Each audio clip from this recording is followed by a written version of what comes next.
Arata Hinohara is a teenager who just entered high school and made a new friend Suguru. Unfortunately, just like Hinohara's previous friend Masato Kadowaki, Saguru is just betraying him and joins hands with bullies. Meanwhile, in another world, in a land named Amawakuni ruled by a female from the Haim clan, she's called a Haimu, the one who possesses the divine powers of Amatsuruki. It's been 30 years of the reign of the current Haimu, and now the 12 Shinshu are looking for a successor from the Haim clan. There's also a boy named Arata in this world, but his life is even more messed up. Since there's been no female born in the Haim clan for the past years, Arata's grandmother requests him to dress up as a girl and join the successor ceremony. He has to buy time till the Haim clan can hide away. Their lives are in danger for not providing the potential ruler. Arata's childhood friend Kadoha gives paired charm necklace and promises to stay beside him through this tough time.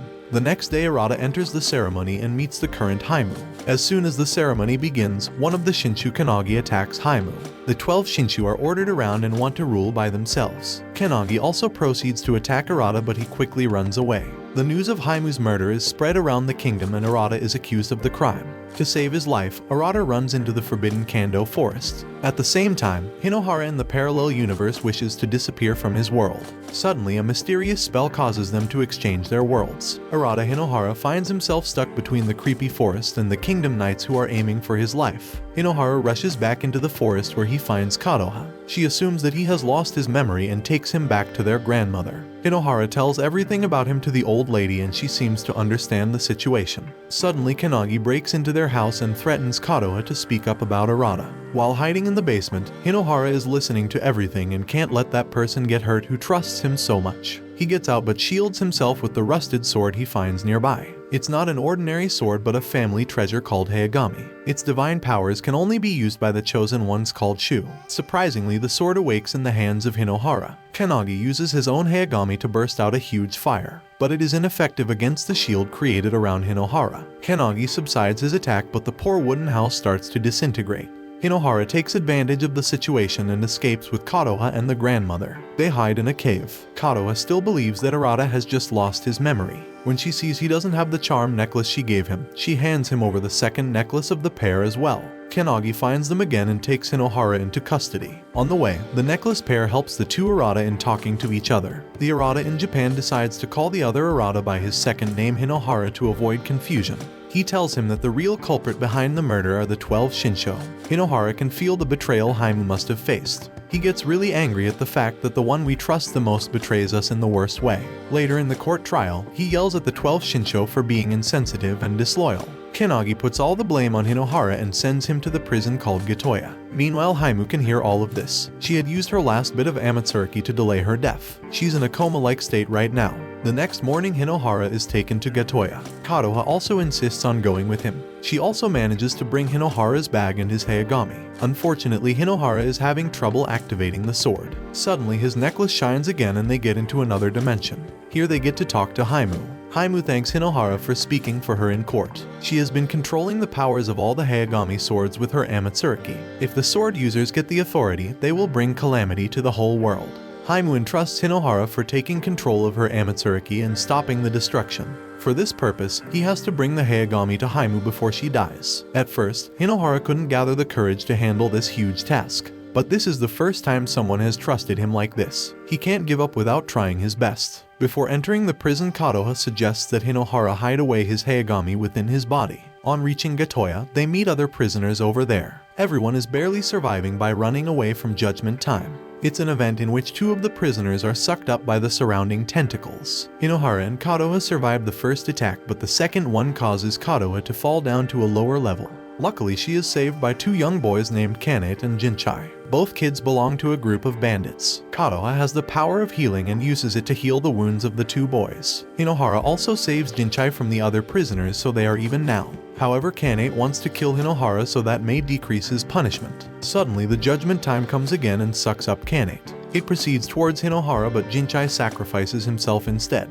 Hinohara blames himself for freezing to the ground, and he decides to bring back the two boys. Hinohara follows the tentacle's path to reach where Tsutsuga is. He's the Shu who's controlling the whole prison. Tsutsuga gives Kanate and Jinchai to save their life. They have to fight each other and the winner will be set free. Since Jinchai was kidnapped by the bandits, Kanate treated him like a little brother. He can never think of hurting him. He sees no other option and Kanade agrees to the offer. Hinohara reaches there too and gets angry at Tsutsuga for such insensitive actions. Tsutsuga replies that all humans are selfish and Hinohara seems to agree. But then he realizes Kanade is losing on purpose to save his brother's life. Though Jinchai wins, Tsutsuga gets back his words and punishes him too. Seeing this, Hinohara draws out his Hayagami and starts attacking the surrounding tentacles. He can't hold in for long, but everyone's hopes are on him. Thinking about all the promises he needs to fulfill, Hinohara shouts out, "Materialize." Suddenly, the Hayagami wakes up and starts rotting down all the tentacles. Soon it reveals Tsutsuga's body stabbed with a black sword. On touching the sword, Hinohara can see the past. Tsutsuga had brought his friend to this island so he could repent his sins. But his friend betrayed him and attacked him with a Hayagami. Since then, Tsutsuga decided to become a demon and punish all the humans for their selfishness. While all the prisoners are waiting for Hinohara to finish Tsutsuga, he decides to help him instead.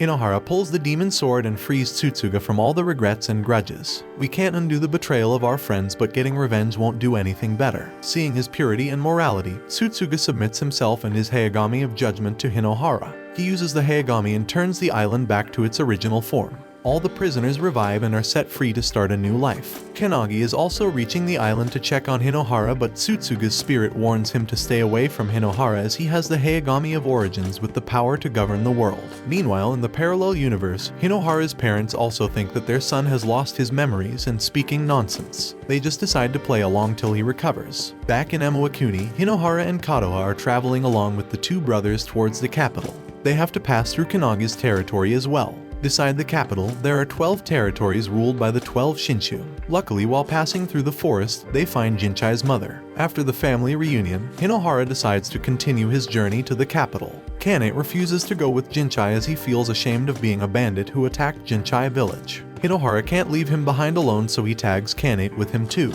On the way, Hinohara falls unconscious due to tiredness and gets saved by the villager named Ohika. He's one of the followers of Kanagi, but unlike his master, he's a kind and honest man. Though he knows the rumor about Hinohara, he still keeps him safe and suggests that he should run away before the war reaches the territory. There can be only one ruler between the 12 Shinsho. Therefore, the war to become the great king has already started. The matter can be settled peacefully only if a Shu submits themselves to one Shu. However, no one is ready to give in. After killing other followers of Kanagi, another one of the 12 Shinshu, Akachi, comes to meet Ohika. At first, he accuses Kanagi of murdering Haimu and offers Ohika to join his side. On refusal, he threatens Ohiko with killing his pregnant wife Fuyo. Ohiko gives in and submits himself and his Hayagami. Sadly, Akachi doesn't keep his word and kills Fuyo afterward. Hinohara is seeing this all while hiding behind the curtain. Akachi finds him out, but Kanagi interrupts. He is ready to take revenge for his people. Kanagi materializes his Hayagami and bursts out of the fire. But Akachi shields himself with his earth-controlling Hayagami. He destroys Kanagi's ship and attacks him with stone spears. They both fight head-to-head and the impact is all around them. Suddenly, Akachi calls out the name of Kanagi's dead lover. The words turn him weak and he drops his sword. Akachi takes away his Hayagami and forces Kanagi to submit himself. He has already gained the submission of 5 Shu from Kanagi's territory. Hinohara can't stand back anymore and jumps in. He calls Akachi an accuser and evil. If becoming the great king means killing innocent people, then Hinohara doesn't want such a status. Akachi leaves the battlefield and goes away for now. Hinohara blames Kanagi for becoming the reason for so many deaths, but he doesn't give a satisfying answer and moves on to bring back his sword. Later in the night, Kadoha tells Hinohara that the Hayagami he owns may be the legendary sword of origins called Tsukuyo that doesn't attack but governs. Hearing this, Hinohara decides to stop the war without killing or submitting anyone. He will not run away anymore and will face the challenge. Meanwhile, in Japan, Arata joins the school. Kadoaki tries to bully him again, but Arata is stronger and braver than Hinohara. He puts down Kadoaki in just one blow. Later, he tells the incident to Hinohara as well, which leaves him in a deep shock. Hinohara never gathered the courage to fight back against the bullies. On his way back to Kadoha, Hinohara encounters Kanagi. He can still control the flames and attacks Hinohara. In reply, Hinohara still can't bring himself to harm a person and gets his Hayagami snatched away. Kadoha comes looking for him and gets caught in flames. Hinohara jumps into the fire to save her. This incident reminded Kanagi of his past. Akachi and Amisu were Kanaga's servants. They all grew up together and formed a special bond. In his youth, Kanaga's father was killed by his rebellious servants and they came after Kanagi as well. Akachi faced the attackers and entrusted Amisu to Kanagi. They ran away and reached Ohiko's village. One day, Kanagi caught a high fever and Amisu went out to find herbal medicine. Unfortunately, she got caught up in underground flames and died in front of Kanagi's eyes. He couldn't bear this loss and tried to kill himself when the Hayagami of Fire had chosen him as its master. That's how he became a Shu. Kanagi assumes his Hayagami is a Misu and that's why he wants to get it back at any cost. Hearing his story, Hinohara's heart aches for him. He offers Kanagi to join them and end this calamity together. Kanagi tags along and the group enters the territory of Yuranami. He's one of the 12 Shinsho who owns the Hayagami of Water. The 6 unnamed Shinsho are also plotting against Hinohara. They have figured out that Hinohara has come from a different world. They decide to send one of the Shinsho Haranawa to the Kando forest to attempt the same event. In Japan, Arata assumes that both Suguru and Kadoaki are Hinohara's friends and decides to meet them. Suguru apologizes to Arata for not standing up for him against the bullies. He was just too afraid to get hurt. Arata befriends him and goes to meet Kadoaki. He's the son of a rich chairman. His mother has left him and his father is always degrading him. This is the reason for Kadoaki getting jealous of Hinohara and developing hatred. After getting beaten up by Arata, his current friends look down on him too. When Arata tries to help him, Kadoaki assumes that he's also looking down on him. This increases his hatred against Hinohara even more. Haranawa takes advantage of his emotions and exchanges the world with him. The Shinsho tells Kadoaki about the whole situation and offers him to awaken the Hayagami of Darkness Orochi. Using this sword, Hinohara can be defeated. No one has ever succeeded in this attempt. But Kadoaki's hatred towards Hinohara enables him to enslave Orochi. The next morning, Kadoaki encounters Hinohara and attacks him with the demonic power of Orochi. Hinohara shields himself with Tsukuyo. Seeing this, Kadoaki starts the emotional attacks. He calls Hinohara a coward and a timid boy who can't stand up for himself. It's been years since Hinohara has been hearing this all. The grudges and hatred start to build up inside him and demonize Tsukuyo. Kadoaki is called back by the Shinsho while Kadoha runs to stop Hinohara. She reminds him of his kindness and how much she trusts him. Hinohara calms down and drops down his Hayagami. Kanagi always had his eye on such a chance, so he ran away with Tsukuyo. Later at night, Hinohara tells Kadoha everything about his real identity. Kadoaki always bullied him in school. That's why Hinohara never wanted to become a person who has power over others. Kanagi returns as he can't hold Tsukuyo because of the heavy responsibility it's associated with. No one else can do it except Hinohara. The next day during the training, Kanagi throws Tsukuyo off the cliff. He challenges Hinohara to bring it back and think again over what he's actually aiming for. The sword is taken away by a wolf. While chasing the beast, Hinohara remembers the time he was friends with Kadoaki. Once in a race, Hinohara purposely slowed down to let Kadoaki win. He did it out of kindness, but Kadoaki thought that Hinohara was looking down on him. That's how their friendship broke up. Hinohara realized that he never wanted to take revenge. He wants to befriend Kadoaki once again. That's the real him. He's not a man filled with grudges, but one filled with kindness. The journey continues. Before meeting Yuranami, Hinohara wants to know about his personality from his people. They enter the nearby town, but it has both an entrance and exit fee. Hinohara and his friends have to work in the mines to earn the fees. During their stay, Hinohara tries his best to get information from the surrounding people. All he gets to know is that Yuranami is a perfectionist who doesn't want to settle for less. Meanwhile, Kadoaki gets to know about the evilness of Akachi and offers him a helping hand. He just wants to defeat Hinohara at any cost. Akachi mocks him and believes that he can never beat Hinohara and it's just an illusion of his eye. Saying this, Akachi pierces Kadoaki's eye with his Hayagami. On the other hand, Hinohara has found that the town only appears to be well off. In reality, it's filled with griefs and miseries. It makes everyone do immense work to earn a living. Hinohara also meets a small orphan boy named Ruka who works in the mine. He wants to die because of his problematic life. Hinohara has faced the same feelings in his life as well, so he can understand the feeling. He cheers up Ruka and tells him that no one in this world is unnecessary. Everyone is there for a purpose. Meanwhile, Yuranami's closest follower Haruko is keeping an eye on everything. Later in the night, he encounters Hinohara when he tries to escape the town. Haruko is a Shu with a Hayagami of wealth. Although he's spying on Hinohara because of Yuranami orders, he has decided to disobey his master. Yuranami was a different person than he's now. Haruko believes that Hinohara can fix the city and revive the old Yuranami. The next morning, Hinohara travels toward the Yuranami stronghold. Before they can reach him, Yuranami uses his water-bending power to abduct Kadoha. He puts her inside a glass sphere that's filling up with water. If Hinohara wants to save her, he has to submit himself. Yuranami says that he wants to make her mother happy by achieving perfection.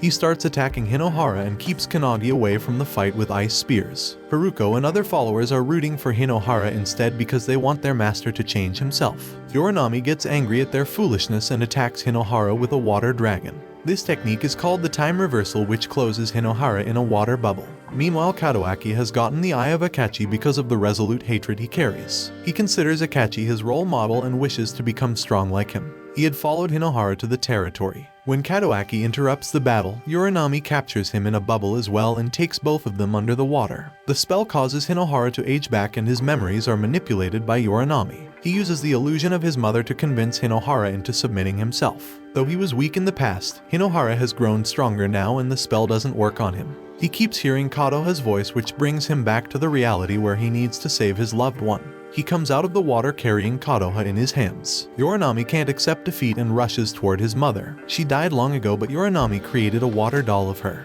While he was young, his mother was always strict with him, which made Yuranami yearn for perfection. When he sees that her mother treasured the necklace he made for her, Yuranami realizes that he was wrong. His mother was harsh on him because she wanted him to become stronger and independent. All she wished was not perfection but the safety and happiness of her son. After this realization, Yuranami turns to Hinohara and asks what he treasures the most in his life. The answer satisfies him to the fullest. The thing that matters most to Hinohara is the relationship ties Yuranami had with his mother. Kadoaki has also survived the attack and comes again to fight Hinohara. His Hayagami has evolved further. He runs to attack, but only a single strike causes a huge impact on the surroundings. Hinohara tries to run away, but Kadoaki is determined to fight. Kadoha is worried and asks for Kanagi's help, but it's a battle that Hinohara has to do on his own. Meanwhile, Hinohara keeps dodging the attacks and shuts himself in a protecting bubble. Kadoha shouts out how much they believe in him, but Hinohara can't attack back as Kadoaki's demonic power is growing stronger and it creates a huge demon. He's in trouble now. Yuranami decides to play his part and submits himself. Hinohara stops him from doing that as he doesn't want anyone to sacrifice himself. However, Kanagi makes it clear that submitting isn't dying or sacrificing, but entrusting your wishes and life to someone worthy. There are people who believe in Hinohara and he can't back up from their expectations. The whole palace gets destroyed by the submission, but Kadoaki is still standing to fight. Hinohara uses the Yuranami's water bending to defend himself. He also tries to stop Kadoaki with words, but he has completely lost his senses. Kadoaki jumps to attack, but Hinohara throws him away. He's not fighting for submission. He's fighting to live up to the trust of the people who believe in him. Suddenly, Tsukuyo starts glowing and Hinohara rises along with the ground he's standing on. Huge wings appear behind him. It's making him look like a king of light and prosperity. Hinohara has not only defeated Kadoaki but succeeded in awakening Tsukuyo completely. Kadoa rushes to hug him and admires his strength. Haruko and other followers of Yuranami also submit themselves to Hinohara. They decide to follow their master and trust that Hinohara will bring the necessary change to their world. Watch this next video. See you on the next one.